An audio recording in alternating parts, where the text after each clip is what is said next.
Okay, we're back. This is Matgen110.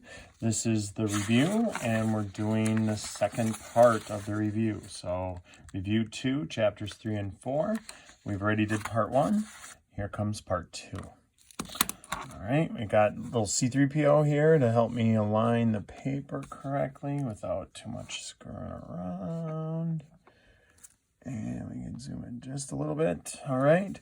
So y is equal to -5. What does that look like? We've got a -5 right there. That's going to be a horizontal line through -5. X equals is a vertical line. So that's a vertical line through -2. That looks like that. Anytime it's x equals, it's a vertical.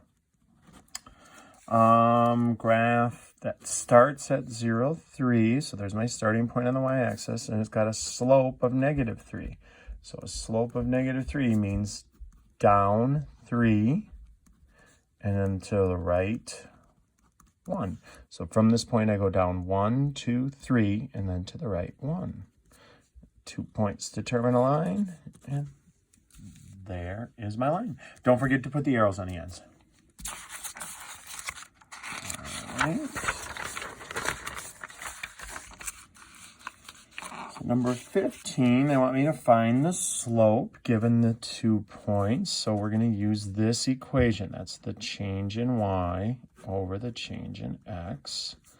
So that means 1 from the y, 1 minus the other y, -2, over the x, 1, minus the other x, 5. So 2 negatives in a row make a plus, and a 1 minus, that's -4, and so we end up with 3 over -4. Ooh, that's going to be a little tough to work with. So now we have our slope, and we have 2 points, but we only need 1 point. So we're going to use just one of the points. We're going to use 1, 1. And you could use 5, -2 also. It doesn't really matter which one you use. That one has no negatives, so I went with that one. So now we're going to put it into this equation.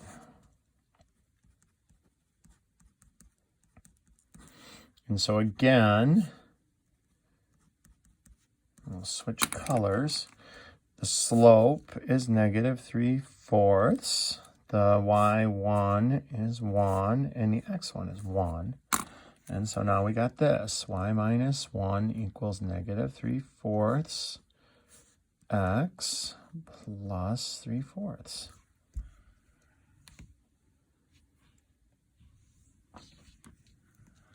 And so we'll add 1 to both sides. And we'll leave it like that. Y equals -3/4 x plus 1 plus 3/4 is 1 3/4, or 1.75 if you'd like. And we're done. All right. So this one, the slope was -3/4. If we want to put them in the lines, and then y is equal to -3/4 x plus 1 3/4. All right. Okay. Let's take a look at this. Then we've got -5 on the first slope. The second slope is -1/5. They want to know, are these parallel, perpendicular, or neither? The correct answer is neither. Now, if you thought perpendicular, you were tricked. They're both negative. One has to be positive and one has to be negative if they're truly perpendicular. Parallel, they're exactly the same. Perpendicular, they're opposite and reciprocals. These were reciprocals, but they're not opposite. They're both negatives. So it's neither. The next one, we have to solve for y first. And that requires a little bit of moving around and dividing. X minus 7. All right, so now We've got the slope of the first one, -1/3. The slope of the second one, +3. If you want +3 over 1, those are perpendicular, opposite, and reciprocals. All right, the next one, they want me to write the equation of a line that passes through this point is parallel to the line. So parallel means the slopes are the same. So this would have a slope of -2, and the parallel slope would also be -2.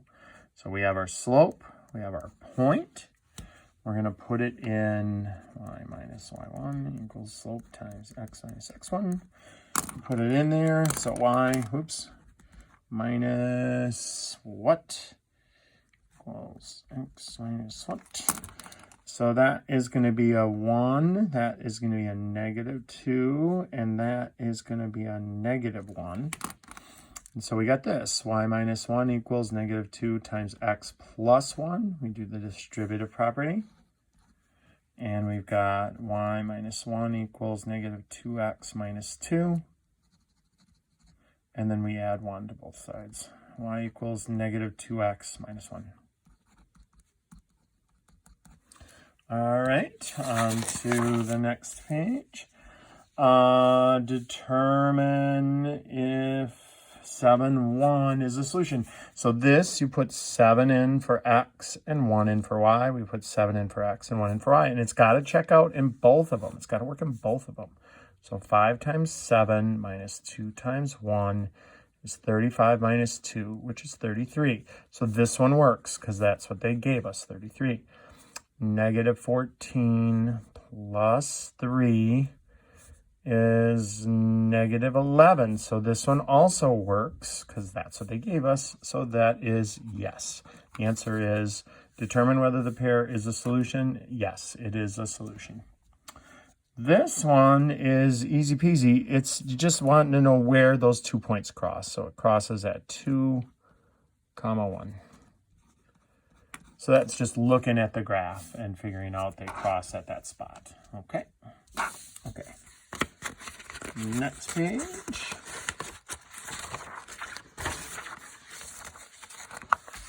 We have to graph the 2 lines. So let's pull the slope is 1 over 1. That's in front of the x. And the intercept is -2. That is 0, -2. So we put a dot on -2. We go up 1 and over 1. And we connect the dots. The other one, I'll do in blue here. We got a slope of -3 over 1 and a starting point of +2. So that's 0, 2. So we start right here, and then we go down 1, 2, 3, and over 1. And we connect that. And so now the answer to this question is, where do they cross? Well, they cross right here at 1, -1. That's my solution. Alrighty. Let's do this one. Solve the system using substitution. So that means we're going to take this value, -3x plus 2, and we're going to put it in where y was in the other one. So it becomes, it looks like a more complicated equation, but it's actually a lot more workable because we got rid of the y's. It's x and x now. So we do the distributive property.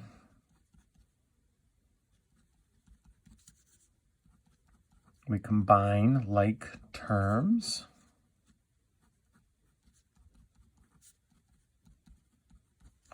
We isolate the variable. And we divide by the number left in front of the x. So x is equal to 4. And then if x equals 4, we have to find y. So you take that 4 and you put it right back in to this equation. So when we do the substitution method, we're actually substituting twice.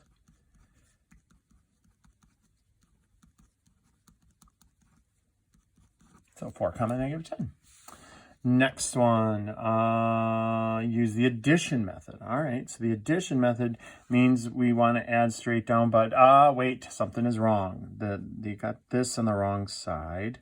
You got this on the wrong side. So we're going to rearrange this. 4x minus 3y is equal to negative 7. Because we had to move that 7 over, so it's negative 7. We had to move that 3y over, so it's negative 3y. And this we're going to leave the same, 3x plus 3y equals negative 21. But now, after we do that little maneuver, move them around, we can add straight down, and we get 7x, those cancel, is equal to negative 28. And divide by 7. So x is equal to negative 4. And then we still have to find y, so let's put it back in, we'll put it in the top one. 4 times negative 4 plus 7 equals 3y, so that's negative 16 plus 7 equals 3y. So that's negative 9 equals 3y, divide by 3, and negative 3 equals y. All right, and the last one. Solve the system using the addition method again. So before we start, let's move this x over to this side. Let's move this x over to this side. So we have 2x plus 5y equals 9. We have negative x plus 5y equals 3. So unlike that one all I had to do is add straight down because the y's were ready to go. This one, they're both positive. So we're going to have to multiply one of our equations by a negative 1. So I'm going to do the second one. So we're going to leave this alone. We're going to leave it 2x plus 5y equals 9. But this is going to become x minus 5y equals negative 3. And when I add straight down, I get 3x equals 6. And divide by 3. X is equal to 2. So if x is equal to 2, what is y going to equal? Well, I don't know. Let's put it back into the bottom equation. So 5y equals 2 plus 3. 5y equals 5. Divide by 5s. Y is equal to 1. So 2 comma 1 for that one. And then, last page, okay. So, we're going over time though. This is already 13 minutes. So, solve the system using addition or substitution. Let's use addition method again. We'll multiply this one by negative 1, and then the y's will go away. Negative 4x minus y equals negative 10. This one we'll leave alone. Negative 2x plus y equals positive 10. We add straight down. We get negative 6x equals 0. Now, don't freak out about that. It's fine. If I divide by negative 6, x is equal to 0.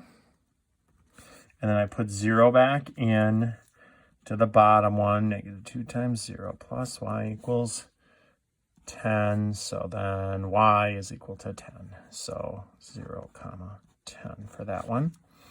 26, sum of two integers is 30. So sum is add together is equals 30.